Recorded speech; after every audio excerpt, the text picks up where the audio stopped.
Praise the Lord. இயேசுவுக்குள் அன்பான இறை உறவுகளை, இறை வார்த்தையோடு உங்களை இந்த நாளிலே சந்திக்கிறேன். இறை வார்த்தையாக மத்தேயு எழுதின சுவிசேஷம் 24வது அதிகாரம் 42வது இறை வார்த்தை. விழிப்பாயிருங்கள், உங்கள் கடவுளாகிய ஆண்டவர் எந்த நேரம் வருவார் என்று உங்களுக்கு தெரியாது.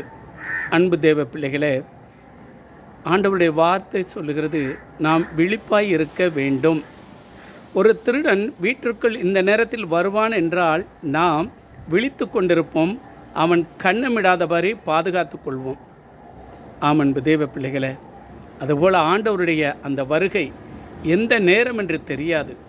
நாம் விழிப்பாய் இருந்தால் காத்துக்கொள்வோம், அவரோடு நாம் சேர்ந்து எடுத்துக்கொள்ளப்படுவோம். அன்பு தேவ பிள்ளைகளே, ஆண்டவருடைய அந்த மகிமை, அந்த உன்னத வருகைக்காக நாம் விழித்திருப்போம்.